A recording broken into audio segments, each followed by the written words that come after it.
Silalatu, Gunung Salak. Silalatu, Gunung Salak.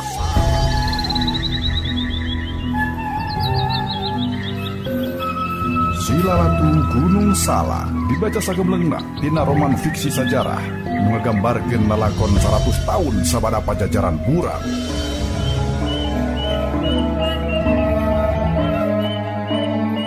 Lalampahan sanaya nu pinuh ku rupa-rupa carita tur warna kahirupan nu ngalaman babakti kaki Mas Tanu tapi kateu weleh nandangan pitenah tur ngalaman huru hara di Bantar Jati. Oge dipapaesan ku huru hara cinta sunia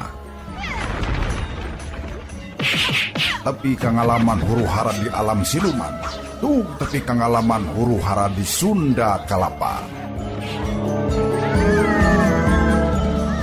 Tong hilap subscribe, jempolna, bagikeun di medsos para wargi sadaya. Sareng diantos, pangrojong tur silaturahmina di kolom komentar. Kasugri pamirsa, urang sami-sami pedar cerita dongeng Sunda Pedaran Kang Gilang karya Aan Merdeka Permana dina judul Silalatu Gunung Salak. Silalatu Gunung Salak. Silalatu Gunung Salak. Dina episode Babakti Kaki Mas Tanu. Babakti Kaki Mas Tanu. Wilujeng ngadangukeun Waluya Dongeng Sunda. Waluya Dongeng Sunda.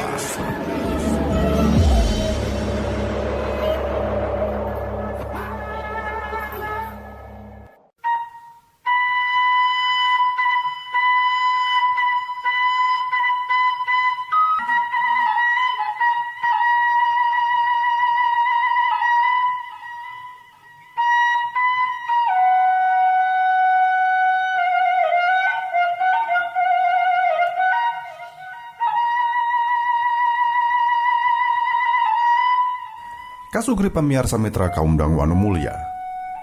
Poe Senen tanggal 1 September 1987, rombongan ekspedisi anu dipimpin ku rombongan Sersan Peter Secipio teh mimiti iang ti markas anyar anu pernah na aya sisieun Balungan Cisadane tebeh kaler.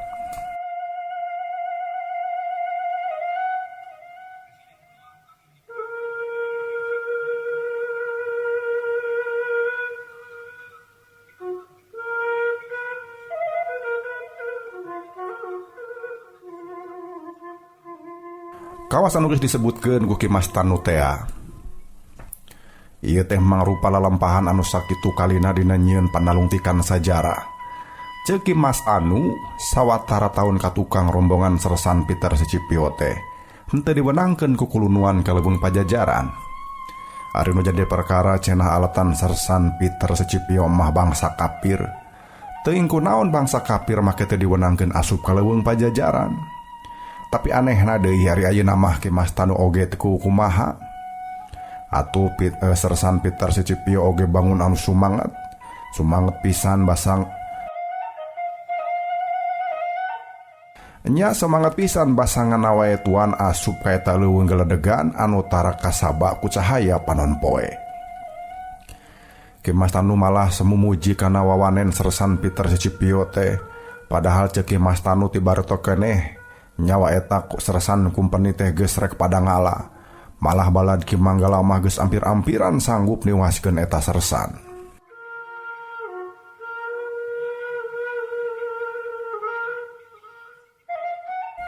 Ki Manggala teh teu urang Banten. Teu urang Banten maksud teh.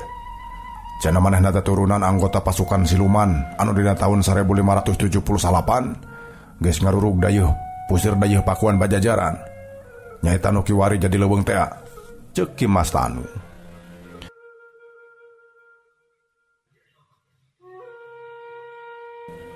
Sanaya nyarita ngagarendeng pasukan siluman cenah semua heran. Ceuk Ki Mas Tanu pasukan siluman teh pasukan ti Banten anu kacidari pikagi mirna aku wadia balad pakuan pajajaran.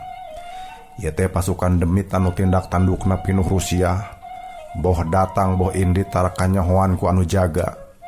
Ieu pasukan demi teh kungsi nguak ngawi katentreman jero benteng Karaton Pakuan. Sanggis kaayaan di jero benteng karaton kacau maranehna luslas leungit teu pugu. Ceuk beja, anggota pasukan siluman mah coba awakna teu teurak ku pakarang teh. Oge bisa ngeleungit cenah. Kitu sababna cenah puseur dayeuh pakuan teh bisa dirurug nepikeun ka bobol. Omong Ki Mas Tanu nerangkeun. Tapi kami mah kungsi nampa beja. Dasanya nama di pakuan oge eueup ku sinatria anu gagah jeung sakti mandraguna Ki Mas. Sanaya nyempat. Ki Mas Tanu unggek bari terus nyambung caritaan sanaya. Sanya nama memang gitu pisan. Okna pakuan Pajajaran teh baheula ngabogaan pasukan anu katelahna pasukan bala mati. Jumlahna tara kurang atawa tara leuwih nyaeta 1000 urang. Lamun jumlahna ngurangan ku sabab aya nu geus kolot atawanya nu mawat, geuwat diganti deui ku nu tanaga nu anyar anu sarua gagahna. Eta pasukan bala mati nu jumlahna 1000 urang teh boga tugas ngajaga kasalamatan raja katut kulawargana. Oge ngajaga keamanan para patinggi pakuan Pajajaran liana. Nya sabenerna mah pakuan Pajajaran teh kuat. Nya kitu, ceuk Ki Mas Tanu. Kitu teh kumaha Ki Mas? Sanaya ku panasaran. Karena naon boga kekuatan di luar ari di jero hengker mah? Ceuk Ki Mas Tanu rumahu. Maksudna naon Ki Mas? Ceuk sanaya beuki panasaran. Anu penting mah kekuatan teh. Kekuatan diri teh aya dina jero awak. Lain bae ukur di luarna. Ceuk Ki Mas Tanu. Sakumaha wawegna benteng karaton pakuan Pajajaran tapi saumpama nagara boga jiwa anu hengker mah eueuh mangpaatna kasaktian teh. Terus terang kami teh hanjelu lamun inget yen tumpurna Pajajaran teh kusabab aya abdi dalam karaton anu geus nyieun hianat. Aya abdi dalam pakuan Pajajaran duaan anu hianat secara demit babakti ka Banten. Waktu Banten ngajorak pakuan Pajajaran, nya ieu abdi dalam anu duaan teh anu mangmukakeun lawang saketeng atawa gerbang karaton. Balukarna wadia balad Banten tebih narobos ka jero benteng. Omong Ki Mas Tanu gemes. Bakat tingku keheul sanaya ngagorowok. Kurang ajar eta makluk teh. Pokna gemes. Basa sanaya nyorowok sarupa kitu anggota rombongan ekspedisi nu sejenna ting rarandeg bari malika tukang ningali ka sanaya. Malah sawatara urang mah geuwat pasang kuda-kuda da disangkanaya bancang pakewu. Ningali ieu kejadian Ki Mas Tanu mesem, da katingalina teh jadi pikaseureun.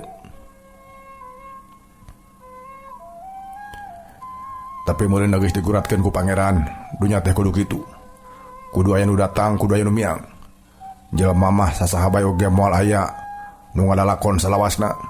Dina hiji waktu mah wayahna tutup lawang sigota katur diganti ku lalakon anyar. Ceuk Ki Mas Tanu bari pok nyarita deui. Baheula tatar Sunda teh ngajengleng karatuan Tarumanagara. Pajajaran mah tacan kasabit-sabit da puguh anggangna oge ratusan taun. Rengse Tarumanagara muncul karatuan Galuh. Leos Galuh datang karatuan Sunda. Geus kitu karatuan Kawali. Sanggeus nu ieu tilem kakara Pajajaran. Tapi mungguhing sagara kahirupan di ieu dunya teh teu langgeng. Pajajaran sirna ku Banten jeung satungtung dunya muter. Sagala rupa parobahan baris terus lumangsung. Omong Ki Mas Tanu panjang lebar.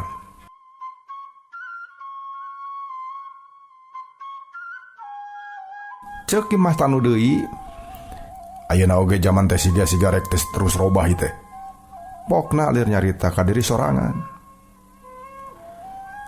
Ari ayeuna kira-kira zaman naon atuh Ki Mas?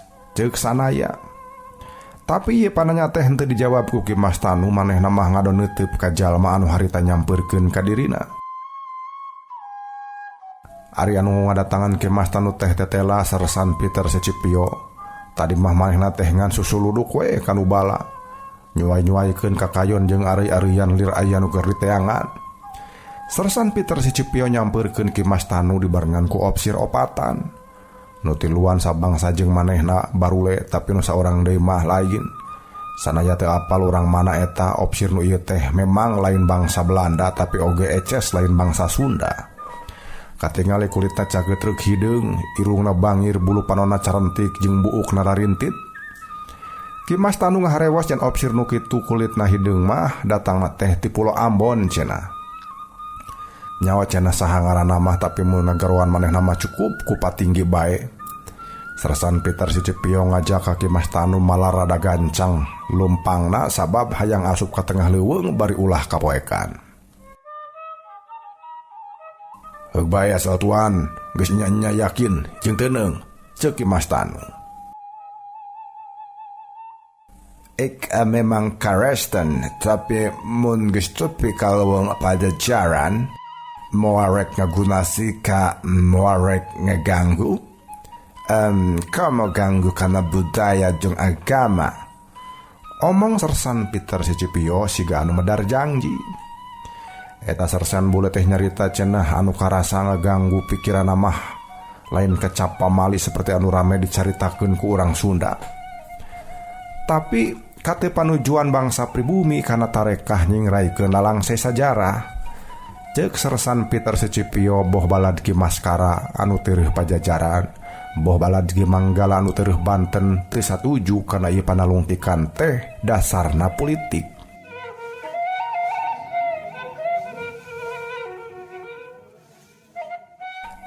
Padahal bangsa kami kecinta karena sejarah. Kikian teh segala nu demi ilmu pengaweruh tekaimpungan kemaksud sejen. Cek sersan Peter Secepio siga hayang ngayakinkeun ka Ki Mas Tanu.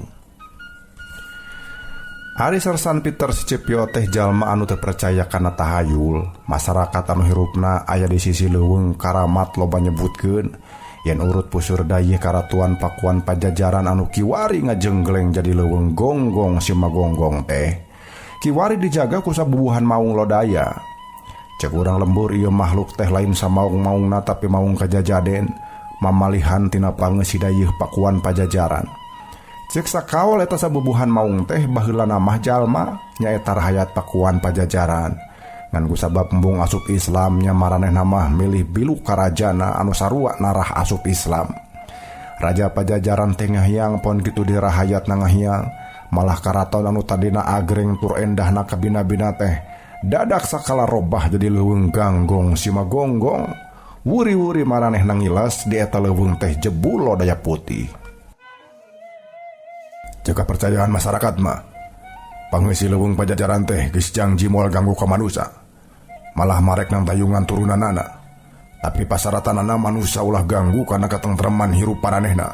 Tah kitu sababna masyarakat kacida teu panujuna leuweung Pajajaran ditalungtik teh, ceuk Ki Mas Tanu. Ari Ki Mas menerek asup ka leuweung oge meureun sarua kawastuhan si Cepio. Nyaeta cangcaya karena kepercayaan anu dipuhit ku rahayat di dieu nya. Ceuk sanaya tumanya. Ditanya sarupa kitu Ki Mas Tanu mah teu ngajawab satara basna. Ceuk manehna nu penting mah manehna asup ka jero leuweung teh lain rek ganggu, lain rek ngaguna sika, tapi sabalikna jangka maslahatan turunan Pajajaran. Ari sersan Peter Secepio mah pamanggih teh teu obah yen manehna mah teu percaya kana tahayul. Ceuk manehna lamun di leuweung aya maung mah da teu kudu di leuweung Pajajaran bae, di leuweung mana bae oge anu sakirana tara kaimpungan ku manusia mah cenah pasti bakal dipake sayangna satu leuweung.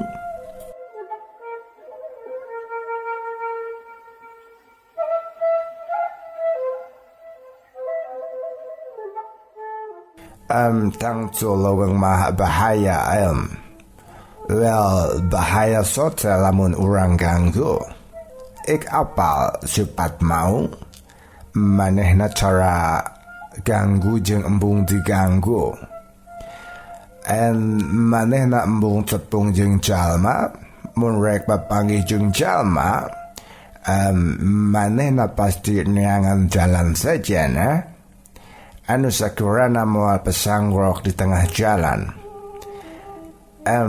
Tapi mun kapaksa kudu panggih maung tangtu bakal saya jaga diri abisi manusia ganggu ke manehna ya.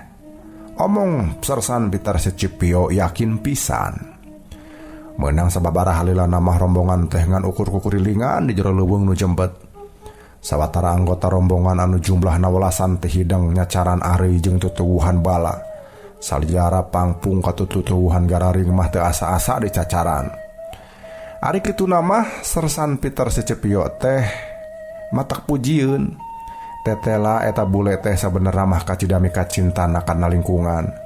Asup ka jero leuweung anu jembet nu tara kasabaku manusa teh tangtu moal manggihan jalan keur ngaliwat.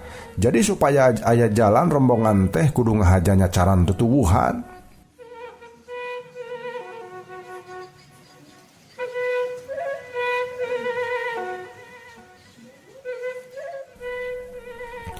Nya ari tah nyacaran mah, tapi manehna mane omat-omatan pisan naon wae tutuwuhan anu meunang dicacar jeung tutuwuhan anu kumaha anu dipahi. Ukur ari-arian pangpung saliar atawa kalakai wungkul anu ku Sersan Peter Secepio diwenangkeun dicacar mah, tapi ari dahan-dahan kai anu jalugjug jaranggotan mah kajieun diliwat. Ceuk Sersan Peter Secepio ngantep ieu leuweung saaslina bisa meret tuduh jalan kana mangsa nu geus kaliwat. Kapan sawacara waktu kaliwat? Urang geus manggihan jajaran tangkal kado. Kusabab jajaran ngaberes rapi, urang bisa mastikeun eta teh baheulana ngahaja aya nu melak. Jadi lain jadi serangan Rombongan ekspedisi teh geus leumpang deui wae. Leumpangna beuki kurubutan kana tutuwuhan anu leuwih jembet jeung leuwih geuman. Di palebah dieu mah kaayaan teh mungguh medem lain ti cahaya panon poe teh bisa norobos kana dangdaunan. Sakuriling bungkingna oge kakayon teh kasaput ku halimun anu kandel. Sababaraha urang anggota rombongan utamana opsir ti kalangan urang pribumi katingalina teh geus rundag-randeg asa-asa rek neruskeun lampa.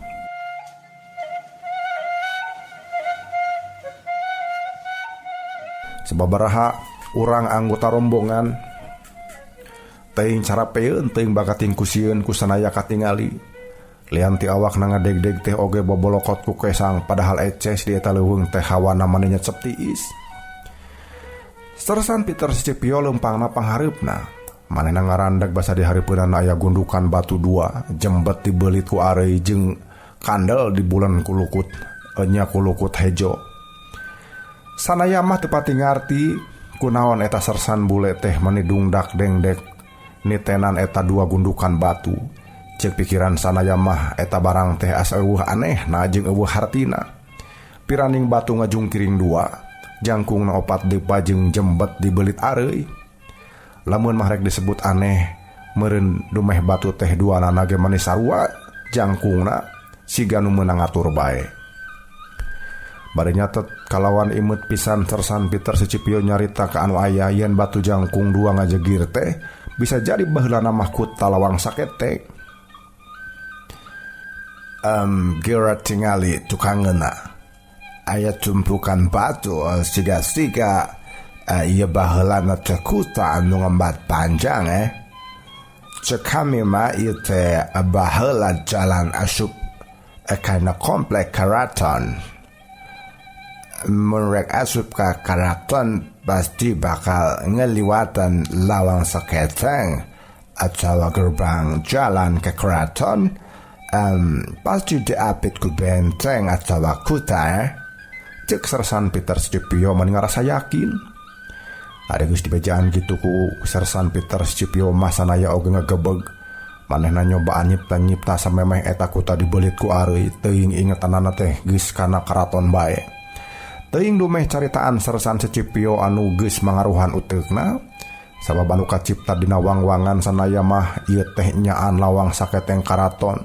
Kacipta dikenca katuheunana raja gulang-gulang ting jarga ngajaga eta lawang. Bener ieu teh lawang saketeng. Ceuk Ki Mas Tanu nyarita halon, malah semua haros-hos.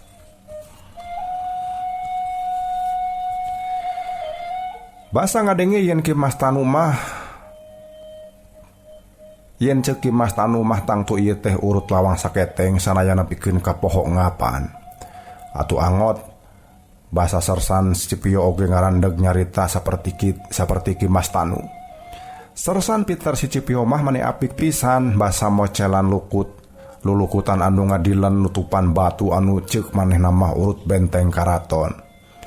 Basa anak buah narek mantuan mersihan eta batu ku Sersan Peter Sicipio dicarek, dabongan luku teh rek dikurudan kitu bae. Bisa jadi maksudna mah meureun supaya gancang jeung tereh buru-buru anggeus. Aranjeun mah sambarangan pisan didamel teh. Jangukeun. Ari didamel sanes padu gancang. Tapi kudu beres. Ieu benteng umurna ratusan tahun mun dibersihan dikurudan ku bedog tangtung kena bakal aya nu rusak. Omang Sersan Peter Sicipio teu sukaeun pisan ku cara digawe para opsirna.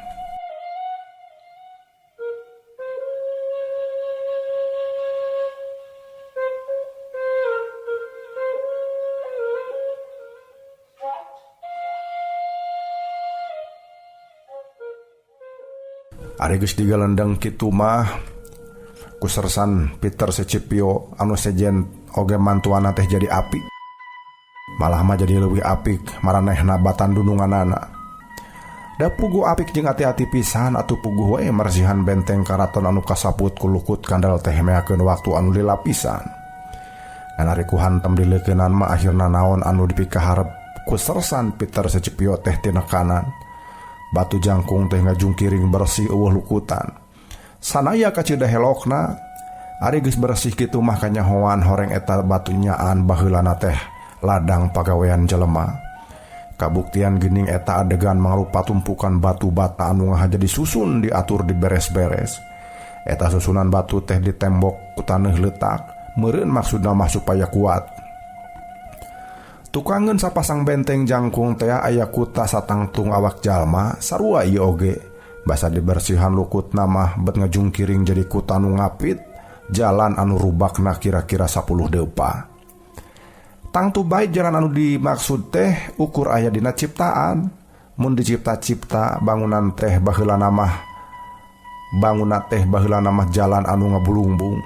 Ari ayeuna mah nya teu kitu, da anu dikira-kira jalan teh ukur mangrupa lahan taneuh anu jembet ku rupa-rupa kakayon. Sabot sanaya keur mikir kitu Sersan Peter Sicipio mah katembongna teh beuki sumanget bae mariksaan sakurilingeun bungking. Manehna mani depang-depong bae da panonna ge hayang leuwih sidik dina nitenan eta tempat. Ayeuna mah anu dititenan ku Sersan Peter Sicipio teh taneuh anu harita keur pada nincakan.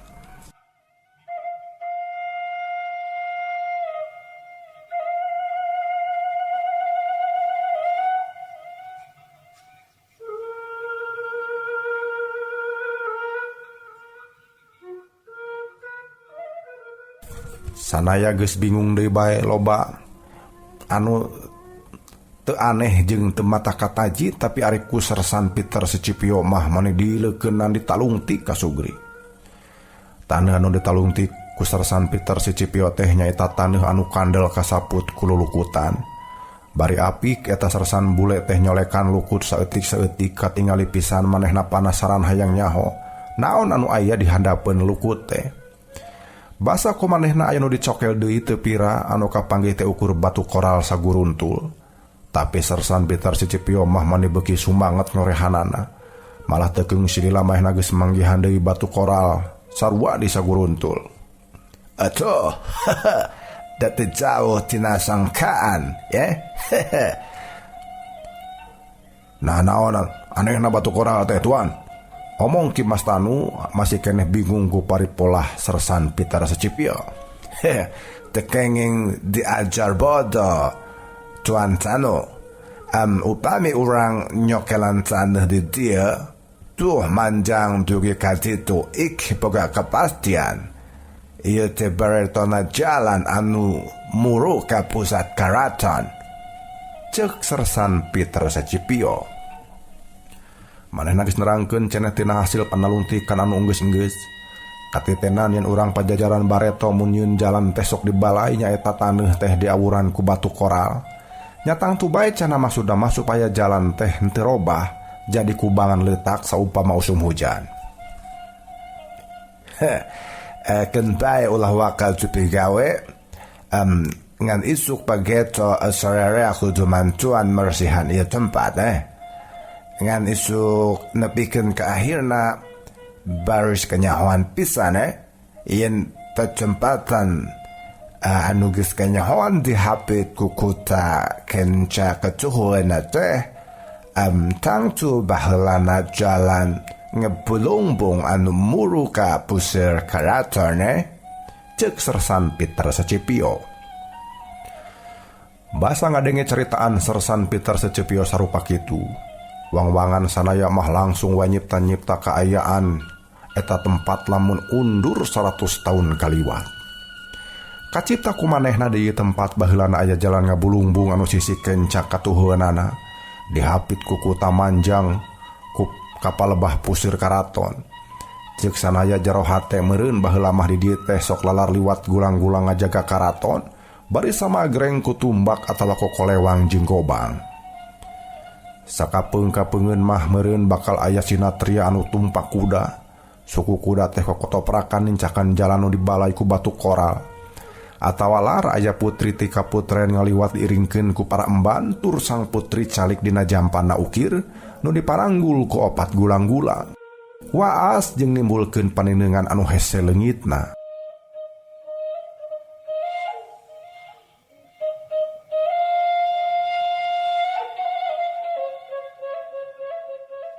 Ayeuna 100 tahun ti harita dayeuh pakuan pajajaran teh geus taya pangeusian, geus taya anu ngeusian. Cenah siga anu ngadadak ditaringgalkeun ku para pangeusina. Kacipta ku sanaya harita pangeusina ngabring naringgalkeun dayeuh. Anu boga pakaya cul pakayan anu boga ingon-ingon cul ingon-ingonna. Pare dileuyit sina numpuk dileuyit atawa sina beak dihakanan ku beurit. Buah kapas dina dongdang oge diarantap sina amayacak atawa haliberting garayang katebak angin lilimbungan. Boh cacah boh somah pada iyang naringgalkeun pusir dayeuh. Kitu anu kacipta ku sanaya harita. Lamunan sanaya kagareuwahkeun basa ngadenge sora Sersan Peter Secipio nanu ngajak malah rombongan beuki mubus ka tengah leuweung. Ari geus dikomandoan sarupa kitu mah bring baya rombongan teh nuluykeun deui lalampahan. Sanggeus meunang sababaraha halilana, leumpangna ku kurubutan ka jero leuweung anu beuki jembet jeung beuki kandel kasaput ku halimun. Rombongan teh anjog ka tempat nu rada lega. Ieu tempat teh lega jeung lenggang. Jeung lengang kajaba aya sababaraha gundukan gugunungan anu jembet ku areu-areuyan jeung kakayon leuweung. Dina eta lahan anu rada lengang kapanggih aya urut tumpukan batu wangun pasagi 4. Kusabab pernah aya di tengah-tengah Sersan Peter Secipio langsung ngira-ngira tangtu baheulana ieu teh urut adegan paseban atawa bala irung. Nyaeta bale-bale tempat ngariung para patinggi. Atuh mun nya kitu mah meureun ieu tempat teh marupa pusirna lingkungan karaton. Omong Ki Mas Tanu ngapanana semu ditahan. Lamun weteuh keneh mah tempat anu disebut paseban teh tangtu mangrupa adegan imah anu teu make bilik. Kajaba ukur hateupna we wungkul ari ayeuna hateupna geus eueuh, geus kalindih ku mangsa nu leuwih ti 100 taun lilana. Nu aya teh ukur sababaraha batu sagede bangku. Ceuk Sersan Peter Secipio bisa jadi cenah baheulana oge eta batu teh paranti diukna para patinggi ari keur sinewaka ngayakeun babadamian di jero rombongan di jero rohangan paseban. Ari gundukan gunungan itu anu jumlahna sababaraha hiji? Kira-kira naon? Nyatuan Sipio. Ceuk Mas Tanu sorana harosos jeung awakna semu ngeleper. Sersan Peter Secipio ge nyaritana semu ngeleper. Moal mah eta teh ajogan karaton pokna. Sararea ngaliuk nareuteup kana gundukan gugunungan jumlahna teh aya 5. Nu 4 ngajajar 2, ari nu hiji mah ngajenggleng misah da ukuranna oge rada gede. Masya Allah, buahnya ieu teh lingkungan karaton. Tuan Secipio bener kitu. Ieu nu ngariung 5 teh adegan karaton. Omong Ki Mas Tanu surana beki haros-haros bae. Bisa jadi. Entang tu itu lingkungan keraton. Cek Sersan Peter Sucepio panona molotot mata si meteun. Netep kana adegan gugunungan anu ngajungkiring gede. Kukurilingan deui sababaraha halilana rombongan teh anjog ka hiji tempat tur manggihan deui batu ajeg jangkungna satangtung awak jalma. Siga-siga urut arcanya Tuan Sipio. Cek si Ki Mas Tanu. Lain. Ieu mah siga batu prasasti tembal Sersan Peter Sucepio. Kasugri pamirsa, mitra kaum dangu anu mulia, urang cekap kendugi kadi heula pedaran carita dongeng Sunda Kang Gilang dina judul Silalatu Gunung Salak karya Aan Merdeka Permana. Urang tepang dangu di enjing di channel YouTube Dongeng Sunda Kang Gilang, Gilang Kasna di channel. Wilujeng kantun Waluya Dongeng Sunda.